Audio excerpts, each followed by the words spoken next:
حضرت ابو امامہ رضی اللہ تعالی عنہ روایت کرتے ہیں کہ رسول اللہ صلی اللہ علیہ وسلم نے فرمایا، علیکم بقیام اللیل فإنہ دأب الصالحین قبلکم وہو قربۃ لکم الی ربکم ومغفرۃ للسیئات ومنہاۃ عن الإثم۔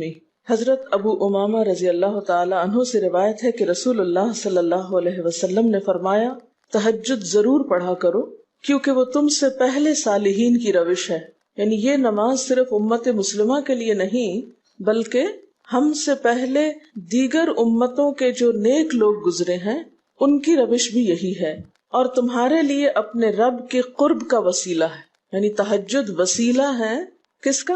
اللہ کا قرب حاصل کرنے کا، اور گناہوں کے مٹنے کا ذریعہ ہے، اور مزید گناہوں سے بچنے کا سبب ہے۔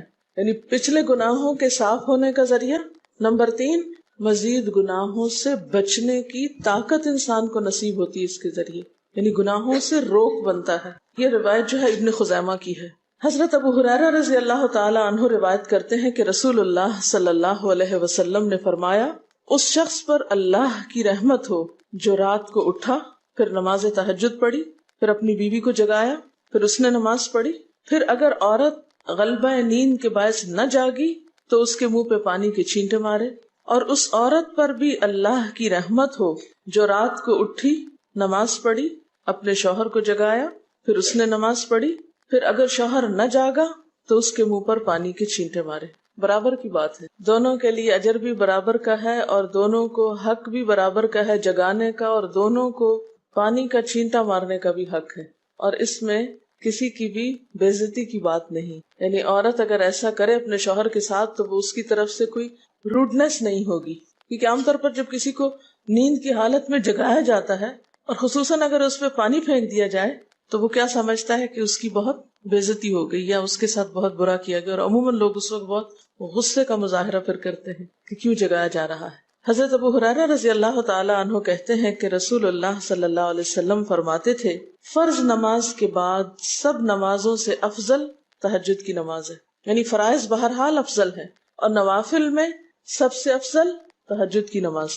رسول اللہ صلی اللہ علیہ وسلم نے فرمایا، جب انسان سوتا ہے تو شیطان اس کے سر کی گدی پر 3 گریں لگاتا ہے اور کہتا ہے کہ رات بڑی لمبی ہے، اس کو تھپکی دیتا ہے اور کہتا ہے لمبی رات ہے، ابھی سوئے رہو، ابھی ٹائم ہے، ٹھہر کے اٹھنا، یعنی اس کو سلائے رکھتا ہے۔ اگر وہ بیدار ہو کر اللہ کا ذکر کرے، یعنی آنکھ کھلے اور اللہ کا ذکر کو شروع کر دے تو ایک گرہ کھل جاتی، شیطان کے پھندے سے انسان آزاد ہونے لگتا ہے۔ اگر وضو کرے تو دوسری گرہ کھل جاتی، اگر نماز پڑھے تو تیسری گرہ کھل جاتی، اور وہ شادمان اور پاک نفس ہو کر صبح کرتا ہے۔ یعنی جو شخص صبح نماز کے وقت پر، تہجد کے وقت، یا پھر کم از کم فجر کے وقت اٹھ جاتا ہے، اللہ کا ذکر کرتے ہوئے وضو کرے اور پھر نماز پڑھ لے، سورج نکلنے سے پہلے پہلے یہ کام کر لے تو وہ ایک مطمئن شخص کی طرح اٹھتا ہے، ورنہ اس کی صبح خبیث اور سست نفس کے ساتھ ہوتی۔ عام طور پر ہم اطمینان کی تلاش میں رہتے ہیں، سکون کی تلاش میں رہتے ہیں، اور یہ سوچتے ہیں کہ ہمیں ڈپریشن ہے یا ہمارے اندر ایک غم ہے، تو ہم اس کے اسباب نہیں جانتے کہ سبب کیا ہے۔ ان کے اسباب میں سے ایک بڑا سبب شیطان کی گرفت میں ہونا ہے، اور شیطان اپنی گرفت ویسے تو دن کے وقت بھی انسان پر رکھتا ہے، لیکن خصوصاً رات کے وقت جب انسان سو جاتا ہے تو وہ نہیں چاہتا کہ سوتا ہوا اٹھے انسان، اور اگر انسان ہمت کر کے اٹھ جاتا ہے، ذکر کرتا ہے، وضو کرتا ہے اور نماز پڑھ لیتا ہے تو یہیں سے اطمینان قلب کا آغاز ہو جاتا ہے، اس کی تسلی ہو جاتی۔ رسول اللہ صلی اللہ علیہ وسلم نے فرمایا، اللہ تعالیٰ ہر رات آسمان دنیا پر نزول فرماتے ہیں، یعنی زمین سے سب سے قریبی آسمان پر۔ جب 1/3 رات باقی رہ جاتی ہے تو فرماتے ہیں، ہے کوئی جو مجھے پکارے؟ اس وقت اللہ تعالیٰ بندوں کو پکارتے ہیں، ہے کوئی جو مجھے پکارے میں اس کی دعا قبول کروں، ہے کوئی جو مجھ سے مانگے میں اس کو دوں، ہے کوئی جو مجھ سے بخشش طلب کرے تو میں اس کو بخش دوں۔ گویا یہ وقت دعا کی قبولیت کا وقت ہے، انسان جو مانگے اس کو ملتا ہے، اور خصوصی طور پر بخشش کے طلب کرنے کا وقت، جیسے قرآن پاک میں آتا ہے، وَبِالْأَسْحَارِ هُمْ يَسْتَغْفِرُونَ وَبِالْأَسْحَارِ هُمْ يَسْتَغْفِرُونَ، اور سحری کے وقت وہ استغفار کرتے ہیں۔ اب ہو سکتا ہے کہ آپ کہیں کہ نہیں، ہم نے تو زندگی میں کوئی خاص گناہ کیے ہی نہیں، اس لیے ہمیں تو بخشش کی ضرورت ہی نہیں۔ بخشش مانگے گناہگار لوگ، ہم تو نیک لوگ ہیں، نیک کام کرتے ہیں، دن رات قرآن پڑھتے پڑھاتے ہیں، اس لیے ہماری تو ضرورت نہیں۔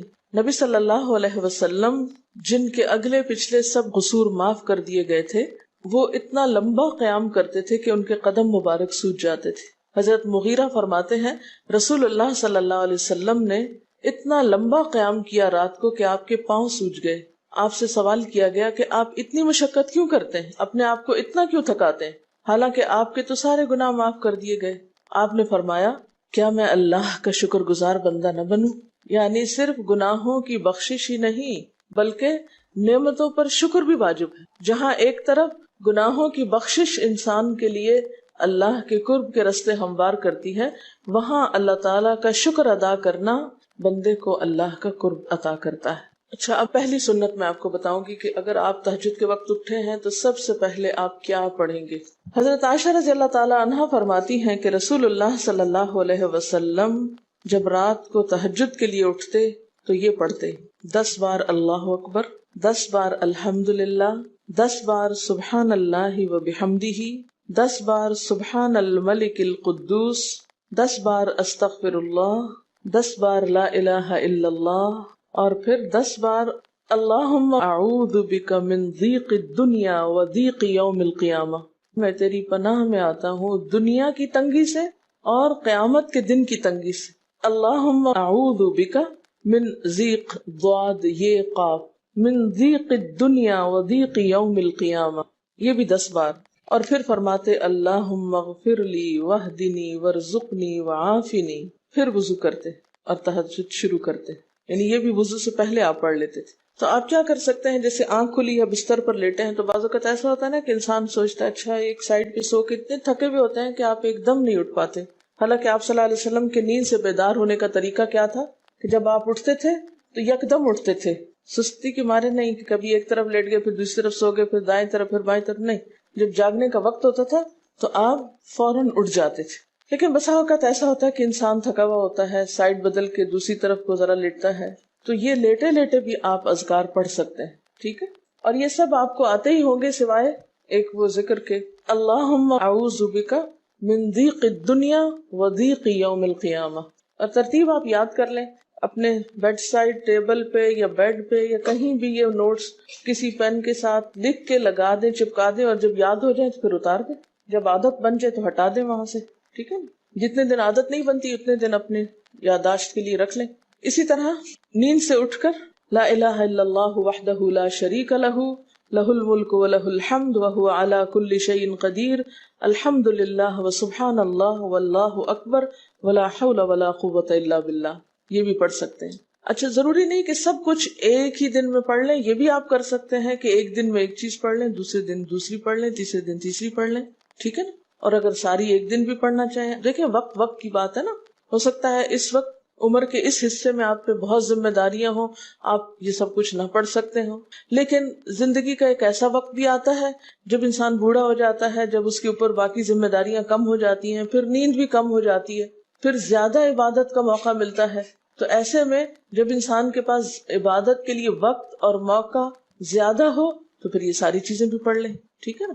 پھر اسی طرح یعنی یہ جو روایت ہے کہ جس میں آپ صلی اللہ علیہ وسلم نے فرمایا جو شخص نیند سے جاگے، اور یہ تہجد کے وقت ہی نہیں، اگر فجر کے لیے بھی آپ اٹھ رہے ہیں تو یہ دعا پڑھ سکتے ہیں، لا الہ الا اللہ وحدہ لا شریک لہ، اور پھر الحمدللہ وسبحان اللہ واللہ اکبر ولا حول ولا قوۃ الا باللہ، پھر کہے اللہم اغفر لی، پھر کیا پڑھے اللہم اغفر لی، یا کوئی اور دعا کرے تو قبول ہوگی، اور اگر وضو کر کے نماز پڑھے تو وہ بھی قبول کی جائے گی۔ صبح اٹھتے ہی اللہ کی تعریف، اور آپ کو معلوم ہے کہ یہ جو چوتھا کلمہ ہے نا لا الہ الا اللہ وحدہ، اس کو دعا بھی کہا گیا، حالانکہ اس میں صرف اللہ تعالیٰ کی حمد و ثنا ہے، اور یہ یوم عرفہ کی دعا ہے۔ حدیث میں آتا ہے کہ مجھے اور مجھ سے پہلے انبیاء کو اس دن کی جو بہترین دعا سکھائی گئی، یعنی یوم عرفہ کی دعا، وہ لا الہ الا اللہ وحدہ لا شریک لہ، حالانکہ اس میں مانگنے کی تو کوئی چیز ہی نہیں، صرف اللہ کی حمد و ثنا ہے۔ جیسے حضرت ایوب علیہ السلام نے کہا تھا انی مسنی الضر وانت ارحم الراحمین، مانگا کچھ نہیں،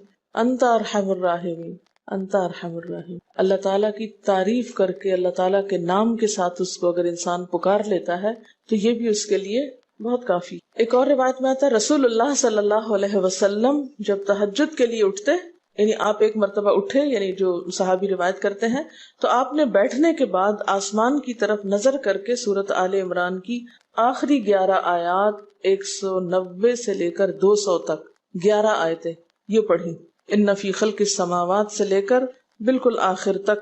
یعنی ضروری نہیں کہ کھڑے ہو کر آپ آسمان کی طرف دیکھیں، آپ اٹھے ہیں، چارپائی پہ بیٹھے ہوئے ہیں، ابھی وضو کے لیے نہیں گئے، بیٹھ کے آسمان کی طرف دیکھ کے پڑھ کے پھر اٹھ سکتے ہیں.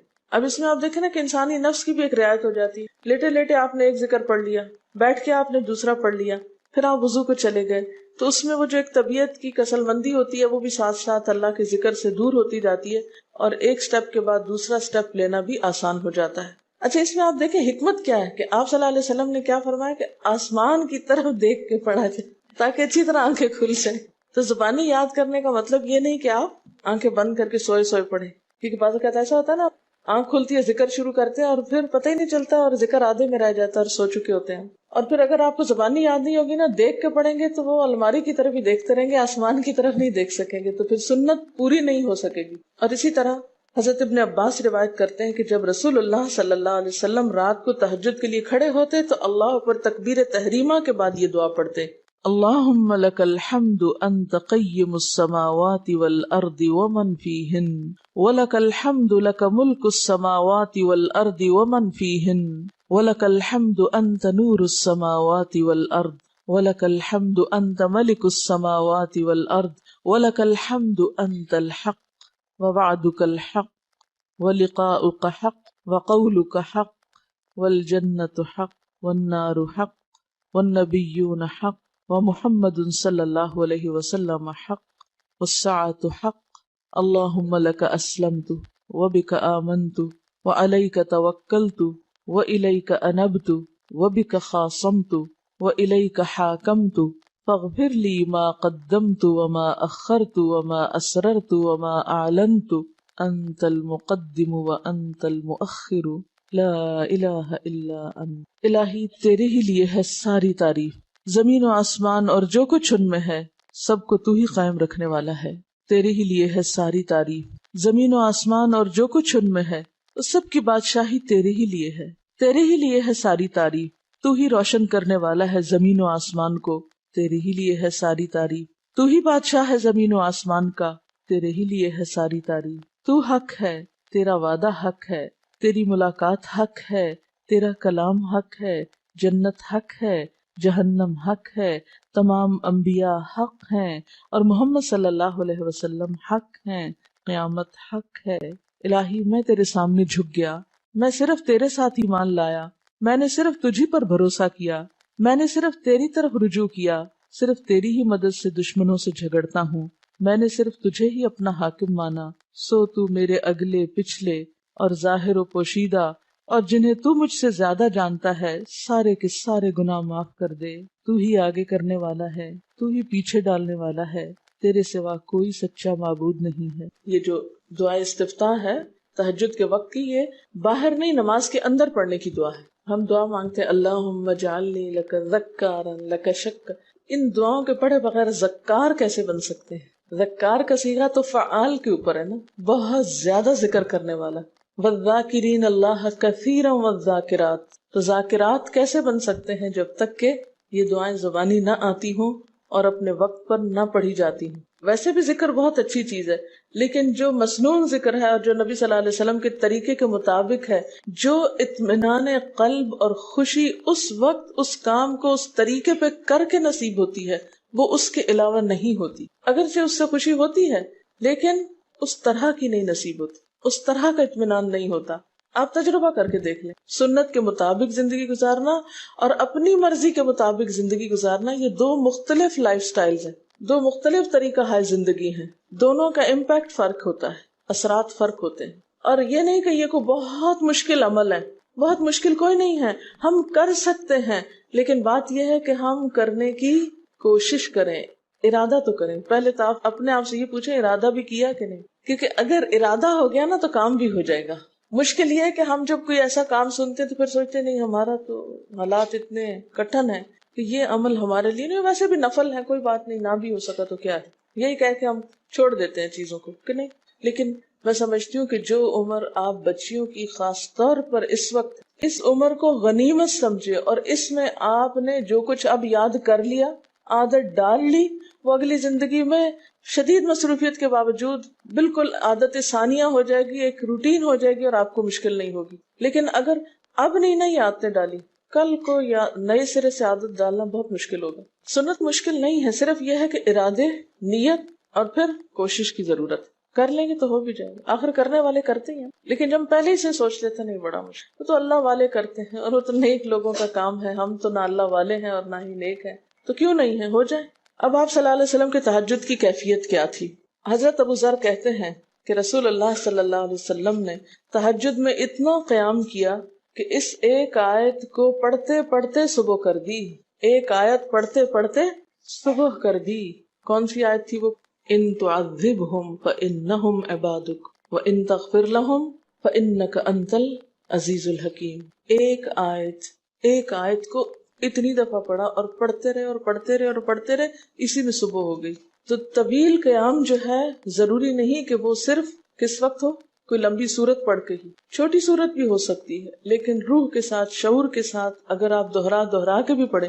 مثال کے طور پہ آپ نے کوئی سورت یاد کر لی ہے اور آپ پڑھنے کھڑے ہوئے ہیں اور آپ کو صحیح طرح آتی نہیں ہے، یا آتی ہے تو اتنی تیز نہیں آتی، بہت رٹی ہوئی نہیں ہے، تو کوئی بات نہیں، ایک آیت کو 2 دفعہ 3 دفعہ بھی آپ اس کو پڑھ سکتے ہیں اور اس طرح بھی پڑھ کے لمبا کر سکتے ہیں. یعنی طویل قیام صرف زیادہ قرات سے ہی نہیں، مختلف طریقوں سے ہو سکتا ہے. یہ آیت ہے سورۃ المائدہ کی 118 نمبر آیت ہے. اگر تو انہیں عذاب دے تو وہ تیرے بندے ہیں، اور اگر تو انہیں معاف کر دے تو یقیناً تو غالب اور حکمت والا ہے. حضرت حذیفہ رضی اللہ تعالی عنہ نے نبی صلی اللہ علیہ وسلم کو تہجد پڑھتے دیکھا.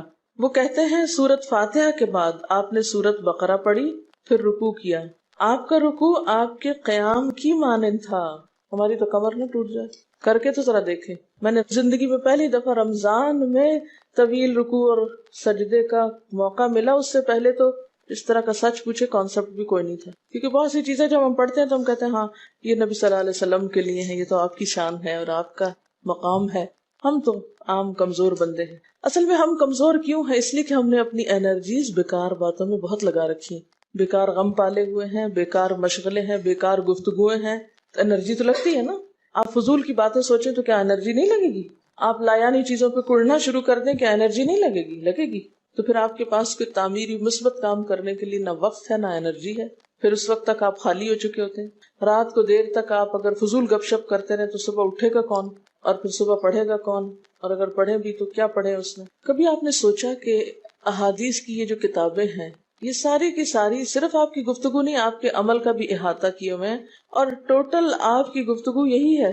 اور اگر ہم اپنی گفتگو کو دیکھیں اور ہماری باتوں کی کوئی کتاب تیار ہو، نبی صلی اللہ علیہ وسلم کی عظمت کو پہچانیں، ہم اپنی گفتگو کا جائزہ لیں.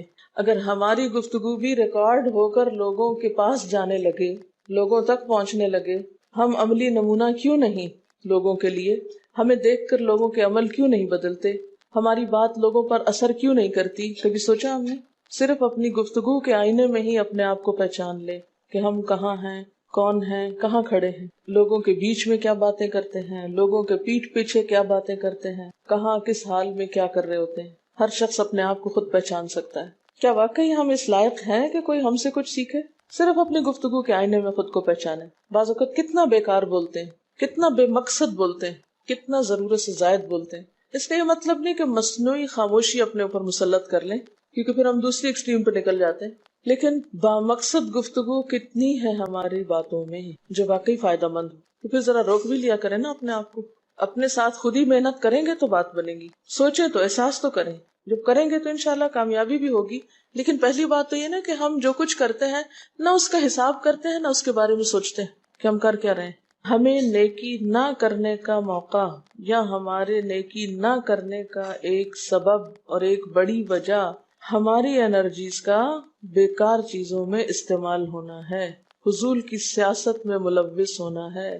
اپنی ذمہ داریوں کا ہمیں ہوش نہیں ہوتا، دوسروں کے کاموں میں مداخلت خوب سوچتی ہے. خود کیا کر رہے ہیں اس کا کچھ پتہ نہیں، دوسرے کیا کر رہے ہیں اس سے بہت دلچسپی، یا کیا نہیں کر رہے.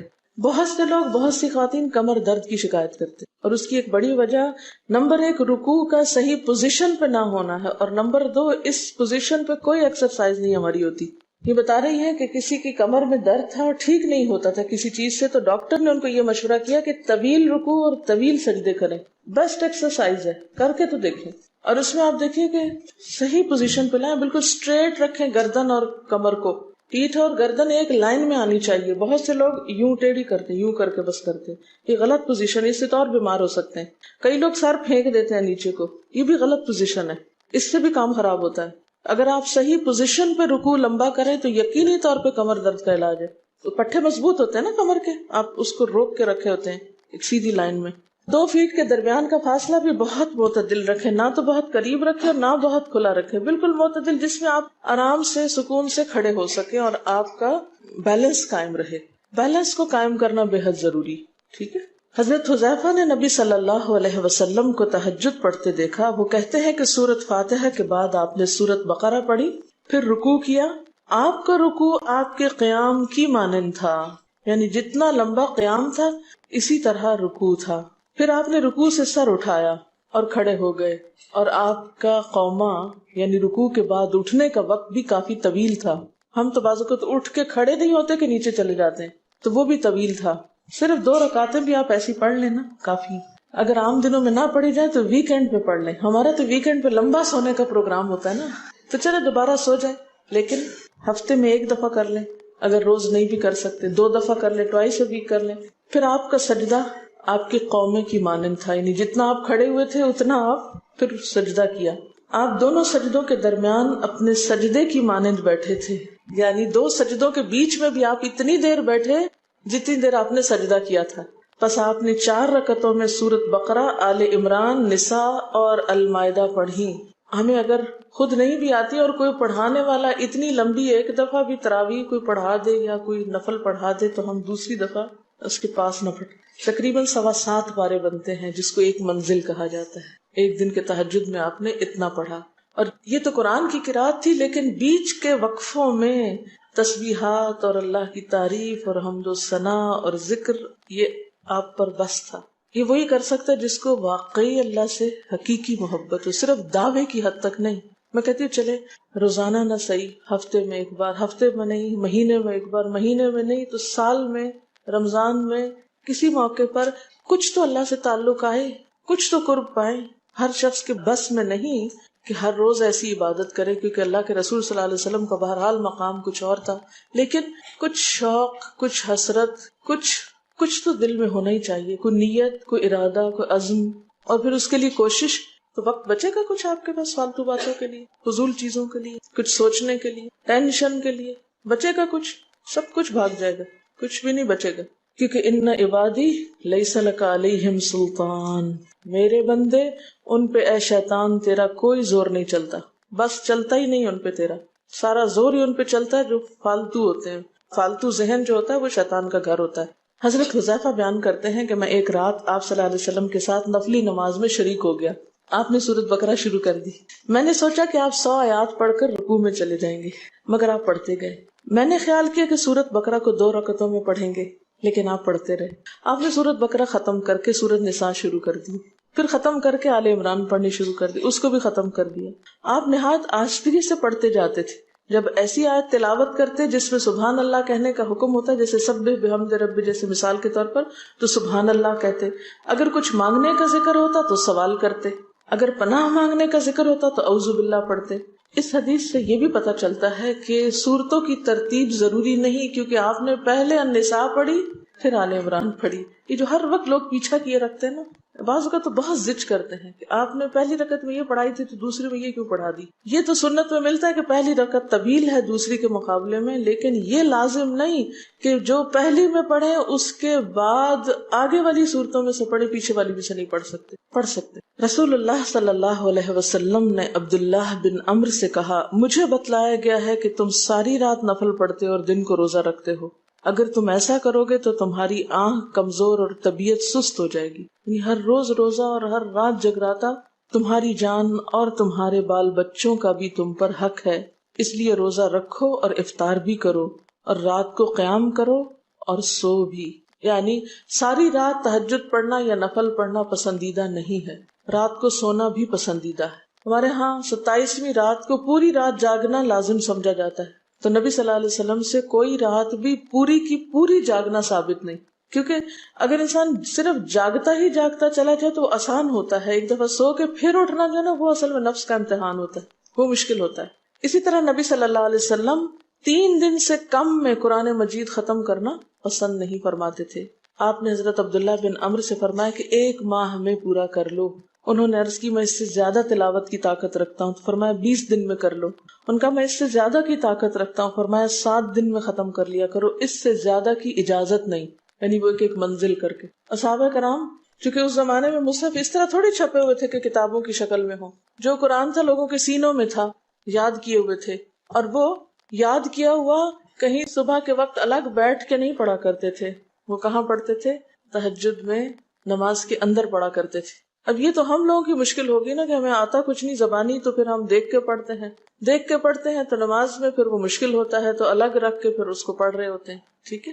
لیکن زیادہ بہترین پڑھنا نماز کے اندر کا پڑھنا ہے، اگرچہ دیکھ کے پڑھنے کی اس میں بھی اجازت ہے، لیکن ان کی چونکہ شدید حرص تھی حضرت عبداللہ بن عمرو کی، تو آپ نے ان کو 3 دن کی پھر اجازت دے دی تھی، اور آپ نے فرمایا کہ اس شخص کو قرآن کی کچھ سمجھ نہیں ہو سکتی جو 3 سے بھی کم دن میں قرآن پڑھے۔ نبی صلی اللہ علیہ وسلم نے فرمایا جو شخص رات کے نوافل میں 200 آیات تلاوت کرتا ہے وہ اطاعت گزار مخلص لوگوں میں شمار ہوتا ہے۔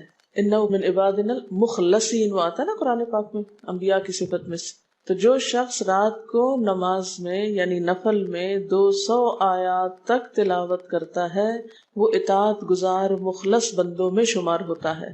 اور سنن دارمی میں واضح طور پر آتا ہے کہ نبی صلی اللہ علیہ وسلم ساری رات نوافل نہیں پڑھا کرتے تھے،